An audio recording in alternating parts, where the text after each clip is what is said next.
नमस्कार, मैं डॉक्टर अशोक शर्मा। आज कोविड-19 के प्रेजेंट सिनेरियो के बारे में कुछ बात करना चाहता हूँ। जैसा कि हम क्लिनिक पे तो कुछ दिनों से नोटिस कर ही रहे थे कि कोविड के केसेस बहुत ज़्यादा बढ़ गए हैं और आज जैसे दिल्ली में 17,000 से ज़्यादा केसेस आए हैं, तो ये एक तरह से उस पर स्टैम्प भी लग चुकी है कि ये चीज़ अब बहुत ज़्यादा कंट्रोल से बाहर की तरफ जा रही है। और आज शाम को लगभग कई जगहों से दूर दूर से लोगों के मेरे को फ़ोन आए और जिनके घर में कोरोना पॉजिटिव आए हैं लोग, उनकी समझ में नहीं आ रहा था कि वो क्या करें क्या नहीं। तो देखो, मैं इस वीडियो के ज़रिए जो मैं क्लिनिक पे जो चीज़ें फॉलो कर रहा हूँ, जो काफ़ी सिंपल चीज़ें हैं, वो मैं आपके साथ शेयर करूँगा। और ये जो वीडियो है मेनली कोई भी व्यक्ति जो किसी कोरोना पॉजिटिव के संपर्क में आया है या जिसको कोरोना पॉजिटिव होने के अंदेशा है, जो कि आजकल लगभग हर एक उस व्यक्ति को हम उस कैटेगरी में मानेंगे जिसको बुखार है, जिसका शरीर बहुत बुरी तरह से दुख रहा है और जो घर से किसी काम की वजह से बाहर निकलता है। तो ऐसी अवस्था में एक ये तो दिमाग में आना स्वाभाविक ही है कि कहीं मुझे कोरोना तो नहीं हो गया है। और अगर एक बार ये दिमाग में आ गया है और हमें बुखार भी है, हमारा शरीर भी दुख रहा है, तो तब हमें क्या करना है शुरुआती तौर पे, और उसके लिए आगे हमें किस तरह से बढ़ना है, इसकी एक आउटलाइन से मैं आपको दूंगा। इस वीडियो में जो अप्रोच मैं अपने क्लिनिक पे अप्लाई कर रहा हूँ वो मैं आपके साथ शेयर करूँगा, और इसको मैंने अभी तक तो काफ़ी इफ़ेक्टिव पाया है। उम्मीद करूँगा ये आप लोगों के काम आएगी, आपको डाउट्स क्लियर करेगी। और मैं इस वीडियो में आगे का जो भाग है वो जो मैंने पीछे 2 बोर्ड्स बनाए हैं, जिसके ज़रिए मैं आपको समझाने की कोशिश करूंगा कि किस तरह से हम कोविड में बिना किसी पैनिक में आए शुरुआती ट्रीटमेंट ले सकते हैं और किन किन बातों का ध्यान रख के हमें हॉस्पिटल की तरफ जाने का सोचना है। दूसरी बात, देखो, बहुत सारे लोग क्या करते हैं कि सिर्फ टाइफाइड का टेस्ट लेकर आ जाते हैं, या वो 2 टेस्ट 3 टेस्ट उन्होंने कराए होते हैं, जिसमें कि एक टाइफाइड का टेस्ट भी 1:80 या 1 प्लस होगा, या 1:80 में 2 प्लस होंगे, तो वो कहते हैं कि डॉक्टर साहब मुझे टाइफाइड है। देखिए, बहुत सारी बीमारियों में विडाल टेस्ट पॉजिटिव आ जाता है, इसका मतलब ये नहीं है कि आपको टाइफाइड है। और इस समय पे टाइफाइड को साइड में रख के पहले आप कोरोना से लड़ने की तैयारी करें। उसको बिना वजह कोरोना को टाइफाइड बनाने की कोशिश ना करें। ये मेरा पर्सनल एक्सपीरियंस है, ऐसी गलती ना करें। दूसरी बात ये है कि अभी तक कोई भी स्टैंडर्ड ट्रीटमेंट कोरोना के लिए नहीं बना है, तो बहुत सारी दवाइयाँ, बहुत सारी चीज़ें जो सिर्फ एक्सपेरिमेंटल बेसिस पे चल रही हैं, उन्हें भी बिना वजह लेने का कोई फ़ायदा नहीं है। अगर कोई दवाई आपको ज़रूरत होगी तो अपने चिकित्सक के परामर्श द्वारा ही लें।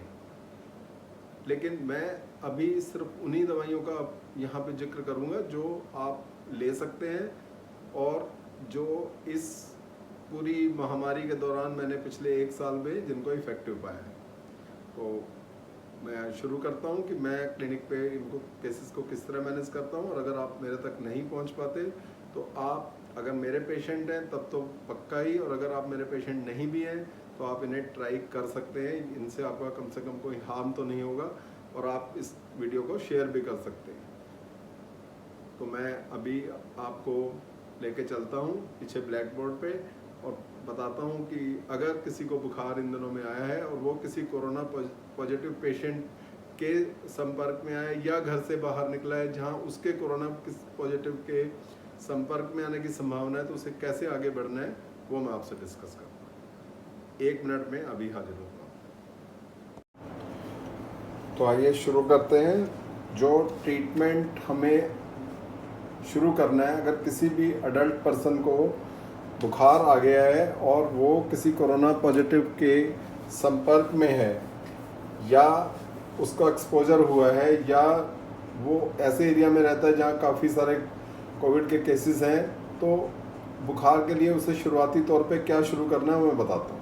सबसे पहले उसको पैरासीटामोल 650 मिलीग्राम ये दिन में 3 बार तक वो ले सकते हैं। अगर 2 बारी लेकर ही काम चलता है तो 2 बारी इनफ है, अदरवाइज़ 3 बारी तक वो ले सकते हैं, और इसे लगभग 5 दिन तक लेना चाहिए। अगर इसके साथ में उनको टैबलेट जिंक 50 मिलीग्राम एक दिन में एक बार लेनी है 5 दिन तक। और इसमें जो ध्यान देने की बात यह है कि जिंक 50 मिलीग्राम लेना है। बहुत सारी इस तरह की मल्टीविटामिन टैबलेट्स आती हैं जिनमें कि और विटामिन्स भी साथ में होते हैं और जिंक की मात्रा 50 मिलीग्राम से कम रहती है। उस तरह की टैबलेट्स को ना लेके सिर्फ जिंक 50 मिलीग्राम जिस टैबलेट में हो वो एक दिन में एक बार लें। इसके साथ में विटामिन सी 500 मिलीग्राम दिन में 2 बारी लेनी है। और ये विटामिन सी चीवेबल फॉर्म में जो हम चूस सकते हैं इस तरह की फॉर्म में भी आती है, और जिसे हम वैसे पानी के साथ खा सकते हैं इस तरह की भी आती है। तो वो आपके प्रेफरेंस पे निर्भर कर गए। इसके अलावा एसिडिटी के लिए रेनिटिडीन टैबलेट 150 मिलीग्राम दिन में 2 बारी 5 दिन तक लें। ये ट्रीटमेंट तो आप शुरू कर ही दें अगर आप कोरोना सस्पेक्ट हैं और आपको बुखार है। इसके अलावा खांसी हो तो कफ सिरप जो आपको सूट करता है आप ले सकते हैं, और पानी अधिक बार पिएं, ज़्यादा पिएं और बाहर का कोई चीज़ ना खाएं। तो ये आप तो शुरू कर देंगे। इसके बाद अब इन्वेस्टिगेशन हमें किस तरह से करनी है मैं वो आपको बताता हूँ। तो अब ब्लड टेस्ट समय कौन से कराने चाहिए इसके बारे में मैं बताता हूँ। ज़्यादा भारी भरकम टेस्ट ना करा के सिर्फ आप एक CBC, एक ESR और एक CRP करा लें। इसके अलावा रैपिड एंटीजन टेस्ट फॉर कोविड-19 और RT-PCR फॉर कोविड-19 ये आप किसी भी गवर्नमेंट डिस्पेंसरी या गवर्नमेंट कैंप या गवर्नमेंट हॉस्पिटल से ये करवा दें। अगर आप प्राइवेट कराना चाहें तो भी करवा सकते हैं, लेकिन गवर्नमेंट की तरफ से ये फ्री में सर्विस उपलब्ध है, इसका फ़ायदा आप उठा सकते हैं।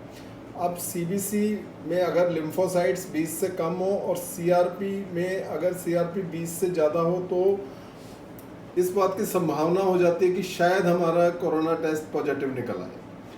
अब अगर मान लीजिए आप RT-PCR करा लेते हैं और वो आपका पॉजिटिव आता है तो किस तरह से करना है। तो अगर हम रैपिड एंटीजन टेस्ट करवाते हैं और रैपिड एंटीजन टेस्ट ही हमारा पॉजिटिव आ जाता है तो फिर RT-PCR की ज़रूरत नहीं रहती है।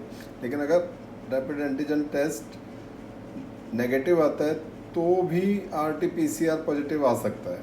तो RT-PCR की वैल्यू ज़्यादा है, लेकिन अगर रैपिड एंटीजन टेस्ट ही पॉजिटिव आ जाता है तो इसकी ज़रूरत नहीं रहती। अब एक बार आपका RT-PCR कोविड-19 अगर पॉजिटिव आ जाता है तो इसके पॉजिटिव आने के बाद आपको अपने फैमिली फिजिशियन से या जिस भी चिकित्सक से आप ट्रीटमेंट कराना चाहे उसके टच में ज़रूर आना है।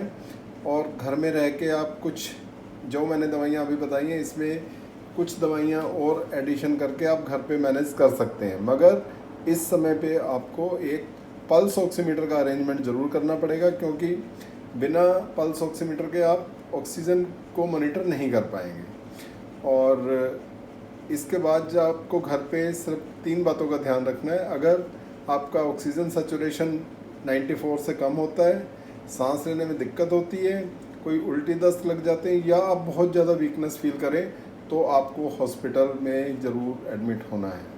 अदरवाइज़ 90% मामलों में अगर ये कंडीशंस नहीं आती तो लोग जो मैंने आपको ट्रीटमेंट बताया उससे ठीक हो जाते हैं। इस वीडियो के ज़रिए मैंने आपको घर पे रह के आप अगर इस समय आप हॉस्पिटल नहीं जा पाते या किस तरह से टेस्ट और दवाइयों द्वारा घर पे मैनेजमेंट शुरू कर सकते हैं ये बताने की कोशिश की है। इस वीडियो को आप शेयर कीजिए और अगर पसंद आई हो तो लाइक का बटन ज़रूर दबा दीजिए। इसके अलावा जो घर में अगर आपको बुखार आता है तो मास्क लगा के रहना है, अलग कमरे में रहना है, दूसरों से दूरी बना के रखना है, और घर में अगर सभी मास्क लगा के रहें तो बहुत अच्छी बात है। इसके अलावा मैंने घर पे अगर किसी को कोरोना पॉजिटिव आ जाता है तो किन बातों का ध्यान रखना है एक वीडियो अलग से बनाया हुआ है, उसे आप शेयर कर सकते हैं। लेकिन अगर इन दिनों में आप एक पल्स ऑक्सीमीटर खरीद लेते हैं तो मेरा ख्याल वो सबसे अच्छी आपकी बाई रहेगी।